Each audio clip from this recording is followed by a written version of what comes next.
elle n'est pas ici-bas. Ta vraie vie est dans l'au-delà. Fal Jannah, Inch'Allah.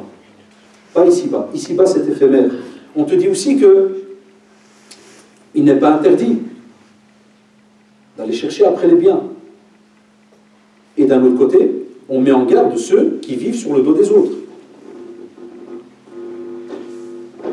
Comme on le voit dans le Bukhari et le Muslim, le prophète sallallahu alayhi wa sallam qui met en garde et qui rappelle et qui dit que l'un d'entre vous porte un fagot de bois et qu'il aille, subhanallah, donc le vendre.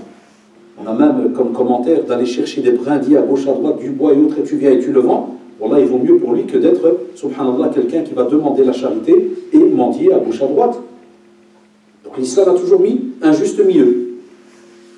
Et on sait très bien que la main qui est au-dessus est meilleure que la main qui est en bas. Et ça ne veut pas dire que celui qui demande est mauvais, loin de là, spécialement s'il est dans un cas de force majeure grave. Mais regardez, subhanallah, on aura toujours un juste milieu. On bouge, on nous demande de bouger. Mais quand tu bouges et que tu reçois certaines choses, est-ce que tu prépares l'au-delà? Et si tu bouges et tu n'as pas certaines choses, ne crois pas que tu n'as pas, c'est-à-dire comme en français, vraiment, il n'y a rien, abadan. Tu auras toujours quelque chose.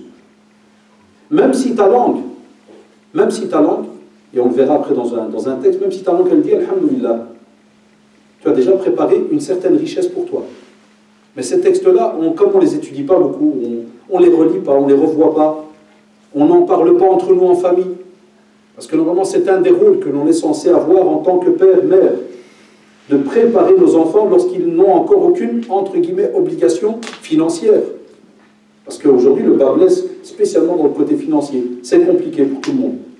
Mais quand tu as une bonne base en béton, par rapport à ton dogme, par rapport à ton âme et tout ce qui tourne autour, eh bien on va te dire à ce moment-là, quand tu l'apprends, toi qui as cette bonne base, à ton enfant, et que ton enfant y voit de toi, subhanallah, que l'agrément. Chaque fois qu'il y a quelque chose, il voit et il entend, alhamdulillah. Il n'entend pas quelqu'un parce qu'il n'y a pas beaucoup d'argent, purée, comme avec tous ces mots, ajres poli. Il y en a d'autres qui sortent d'autres mots. Là, il voit toujours, subhanallah, des parents qui sont remerciants. Envers qui? Envers Allah, subhanahu wa ta'ala. Et ça, c'est un mode de vie à Shabbat. Ça, wallah, c'est un mode de vie à la musulmane et qui fait que tu vis heureux et tu vis à l'aise parce que tu as une confiance totale envers Allah, subhanahu wa ta'ala. Car il est al-mu'ti. Voilà pourquoi on a dit du dogme. Parce qu'il y a une autre branche qui s'enclenche. C'est les noms d'Allah, subhanahu wa ta'ala, et ses attributs. Chose de nouveau qu'on n'étudie pas beaucoup. On pourrait se défier entre nous, hein, ça prend 5 minutes, de s'asseoir et de voir combien de noms d'Allah subhanahu wa ta'ala y attribuent. On connaît, et qui sont dans le Coran et dans la Sunna, comme vous le savez, et quelle est leur signification. Parce que si on les connaissait vraiment, et si on les faisait apprendre à nos enfants, de nouveau, depuis qu'ils sont jeunes, au fur et à mesure qu'ils vont grandir, Wallah ya shabab, ils vont voir la présence d'Allah subhanahu wa ta'ala autour d'eux au fur et à mesure. Quand on prend rien que dans le domaine qui nous touche aujourd'hui. Yarhamukallah. Al-mu'ti, al-mani'. Celui qui donne et celui qui peut retenir. C'est Allah subhanahu wa ta'ala. Ou la même chose. Wallah, et tu vis de manière satisfaite. Et ça t'apprend à être déconnecté de l'être humain. On a aujourd'hui un dilemme. On a certaines personnes qui, subhanallah, tu n'arrêtes pas de leur faire comprendre que ta vie ne dépend pas d'un être humain. Il y a des gens, par exemple, prenez un patron, prenez un chef d'équipe.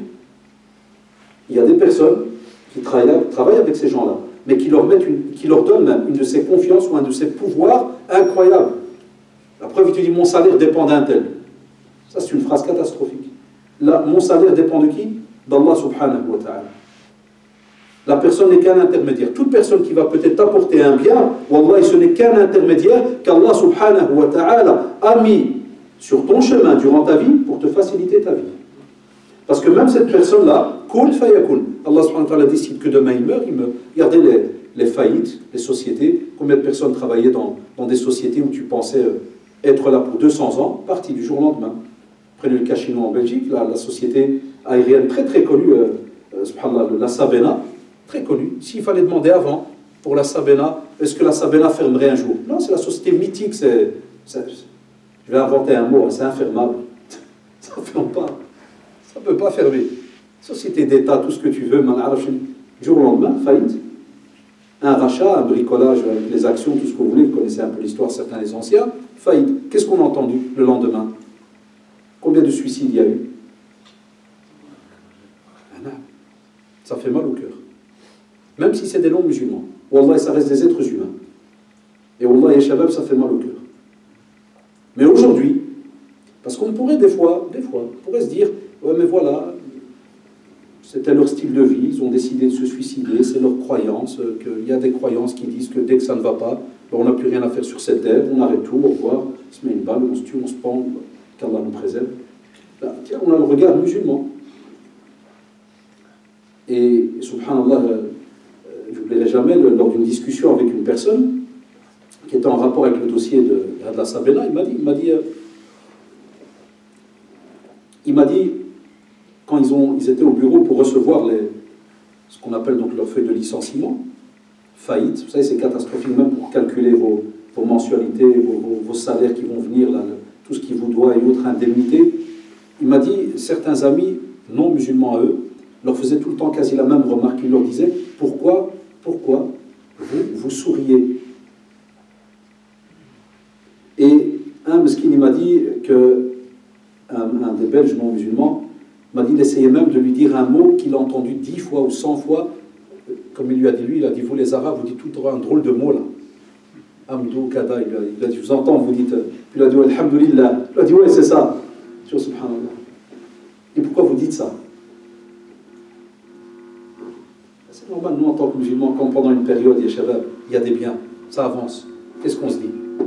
On se dit, alhamdulillah. Et quand ça va mal, qu'est-ce qu'on dit? Alhamdulillah. C'est étonnant comme équation. X est égal X. Il n'y a rien qui change. Wallah, bon ou mauvais. Et comme a dit le prophète, ajaban. Wallah, c'est incroyable, la situation du musulman. Qu'il soit touché par un mal ou par un bien, qu'est-ce qu'il fait? Chacun. Il remercie Allah subhanahu wa ta'ala. Et 17 fois par jour, ya shabab, pour vous dire qu'on est en contradiction totale, parce que des fois, on ne comprend pas, et si on comprend, on ne vit pas ce qu'on est en train de réciter. 17 fois par jour, qu'est-ce que vous répétez? Vous répétez Alhamdulillah Rabbil Alamin. Ça ou là 17 fois par jour. Alors, wesh, on est des schizos, on ne sait plus ce qu'on raconte. Wesh, on est des menteurs. Excusez-moi, quand je cite un nom d'État ou de Mali, c'est pas pour rigoler des personnes, je prends le mot, là, ce qui peut des fois émaner de, quand on dit schizophrène, ceci, cela. Wesh, 17 fois par jour, Alhamdulillah Rabbil Alamin. Iyaka na'buduha, iyaka nasta'in, isti'ana. Chaque fois, demande d'aide. Allah subhanahu wa ta'ala. Et on revient à ceux que j'ai cités tout à l'heure. Des fois, chef d'équipe, chef de ceci, chef de cela. Et tu trouves des personnes qui se lèvent le matin avec la peur au ventre. Ah, il se peut qu'il va m'enlever avec ma nourriture. Allahu Akbar. Qui est le qabid? Qui est le mani'? C'est Allah subhanahu wa ta'ala. Allah, l'être humain n'a rien entre les mains. Et même si l'être humain te prend quelque chose, c'est parce qu'il était écrit qu'Allah subhanahu wa ta'ala a dit que pour toi, à partir du 1er mai jusqu'au 30, ça va diminuer un peu. Ça va diminuer. Et il y aura du bien. Parce que le bon, la bonne musulmane, qu'est-ce qu'il fait? Le bon musulman, il se dit alhamdulillah, c'est un petit moment où normalement je vais aller me ressourcer à l'âge. Parce qu'il court vers son programme spécial. Parce qu'il sait que derrière lui, vous savez qui court? Vous savez qui court? Non? Allez, vous le connaissez tous. Il est très connu. Shaitan. Et qui va venir à la seconde et lui dire, hé, va ton Seigneur, toi qui fais le soujou de la 22 fois, 30 fois par jour, hein? Toi qui fais le qiyam al-layl, et toi qui fais, ok. Comment se fait que ton voisin, là, qui est skrem, qui est sous du matin au soir, il n'est pas musulman, il n'est pas ceci, il n'est pas cela, il est blindé. L'argent coule de ses poches. Et toi, l'ibada et tout ce que tu veux, et même comme ça, l'argent diminue jour après jour. Mais il ne va jamais te dire que ta foi, elle augmente jour après jour. Wallah, quelqu'un qui a la foi, quand il est touché par une épreuve, c'est là que sa foi, qu'est-ce qu'elle fait? Elle augmente. Parce qu'il voit le miracle d'Allah subhanahu wa ta'ala sur terre. Par rapport au fait que le musulman est quelqu'un qui est touché par les épreuves. Linabluwakum ayyukum ahsanu amala. On va être éprouvé. C'est une parole. Mais on va voir qui d'entre vous, les réactions. Comment est-ce qu'on va réagir? Et voilà pourquoi on te dit, sois satisfait de ce que tu as. Aussi, Allah subhanahu wa ta'ala, par le biais du prophète, sallallahu alayhi wa sallam, et il sait très bien qu'il y aura des êtres humains qui n'auront jamais assez. Et c'est pour ça que le prophète, sallallahu alayhi wa sallam, dans un hadith rapporté par le Bukhari, il nous dit que l'être humain, si un homme avait une vallée en or, il en voudrait avoir une deuxième. On n'a pas assez. Et voilà pourquoi il y a tout ce travail en amont. Il y a tout un travail à faire. Et vous ne pouvez pas, le faire seulement le jour où un problème arrive. C'est très dangereux. C'est très, très, très dangereux. Le travail est à faire tous les jours. Même moi qui vous parle, il y a des personnes qui pensent que parce qu'un tel est prédicateur, ou un tel est imam, ou un tel est shir, que, mashallah, leur foi elle est blindée, c'est du béton armé autour. Et ils n'ont aucun souci.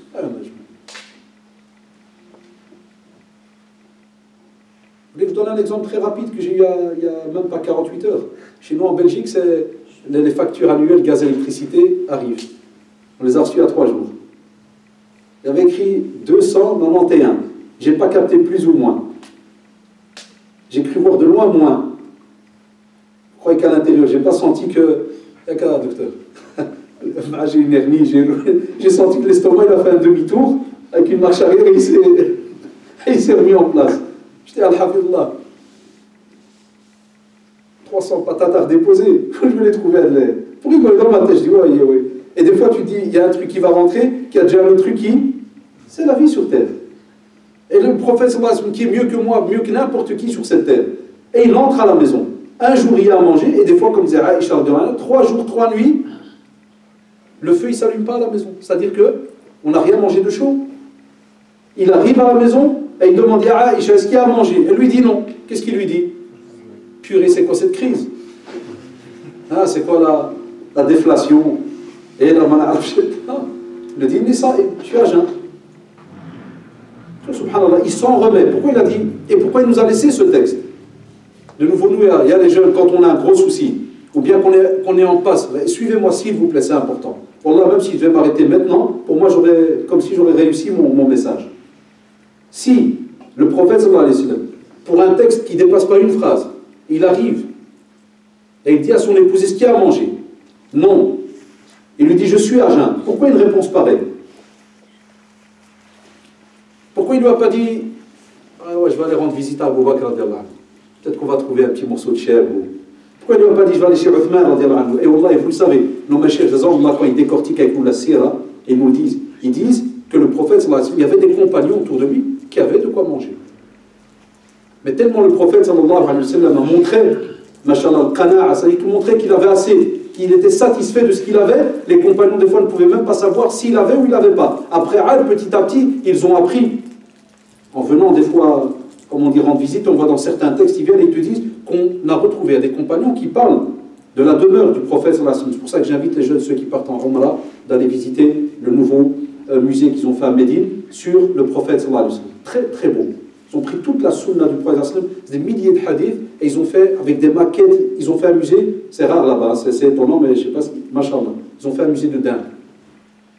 Et ils ont remis en 3D, quelle était la chambre? En vérité, la chambre. Je dis chambre parce que ça ressemble à des moitiés de chambre qu'on a aujourd'hui, mais c'était une maison en vérité, c'était un appartement. Mais quand tu vois, tout le respect que je vous dois, c'est la taille des fois de certaines toilettes qu'on a à la maison. Il y a des toilettes, c'est une chambre chez certains. Je suis déjà rentré chez certains, spécialement au bled, des gens qui ont un peu de belle... C'est pas interdit, hein, mais bon, vous savez, toilette c'est une chambre. Tu dis, purée, j'aurais ça, j'ai déjà une pièce moi. C'est juste la toilette avec un lavabo. Quand tu vas voir celle du prophète, sallallahu alayhi wa sallam, c'est des fois la moitié. Et quand je l'ai vu de mes yeux, et c'est un truc qui est basé sur des textes authentiques. Donc c'est un travail que les mashayikh ont fait, mais un travail de fourmi. Ils ont repris les textes, ils ont repris en langue arabe, ils ont essayé en langue arabe de reproduire quelle serait la taille, par exemple, entre guillemets, parce qu'on dit sofa là aujourd'hui, hein, matelas. Non, c'était l'hsir, c'était comme d'être la paille pressée là, sur laquelle il dormait, sur laquelle il s'asseyait. Un point encore, Omar ibn Khattab, et on voit dans d'autres textes, quand des compagnons venaient lui rendre visite, on voyait les traces sur son flanc. Sallallahu alayhi wa sallam, bi abi wa ummi. Et quand tu vois la largeur, c'est à peine un pas, c'est-à-dire à peine tu te déplaces. Puisque le prophète, sallallahu alayhi wa sallam, on le voit dans les textes, Aïcha, elle est assise, elle relâche ses jambes, et on sait très bien que dans les biographies, quand on décrit Aïcha, on ne la décrit pas en étant quelqu'un qui a 2,10 m.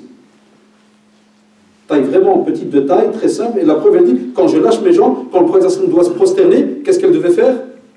Ramener ses pieds. Elle devait ramener ses pieds. Et quand tu vois les ustensiles qu'il avait, quand tu vois dans un coin, dans la maquette, il avait un coin avec comme une imitation de petit coffre, et là, très simple, où il mettait des petites affaires, 2-3 outils attachés au mur. Et qu'est-ce qu'il lui dit? Inni sa'im. Parce que les savants, ils nous rappellent, mais de manière très simple, même si c'est plus long, j'essaie de synthétiser, il te dit as-siyam, c'est une ibada, ça. C'est aussi une wiqaya, c'est une protection. Et c'est une relation directe avec Allah subhanahu wa ta'ala. Pourquoi? Parce qu'on nous apprend que celui qui jeûne, lorsqu'il invoque, son invocation, est-ce qu'elle est rejetée? Elle est exaucée. Quatrièmement, celui qui jeûne, il délaisse automatiquement tout ce qu'il y a autour de lui. Il ne pense ni à la boisson, ni à manger, ni aux relations intimes, ni quoi que ce soit, ni au plaisir. Il se dit, je suis en train de satisfaire Allah subhanahu wa ta'ala avec mon adoration, minime soit-elle. Celui qui vit de cette manière-là, est-ce qu'Allah subhanahu wa ta'ala le délaisse? Billah alaykum. Allah, impossible. Et ça, c'est une faille que nous, on a aujourd'hui, dans notre manière de vivre. Aujourd'hui, dès qu'on a un souci, est-ce qu'on va vers le jeûne? Est-ce qu'on va vers Qiyam al-Layl? Est-ce qu'on se lève le dernier tiers de la nuit et on fait quelques rak'at et on lève les mains au ciel et on pleure s'il faut et on demande? Parce qu'Allah subhanahu wa ta'ala, celui qui est juste, celui qui dit vrai, nous dit invoquez-moi, demandez et je réponds à votre demande.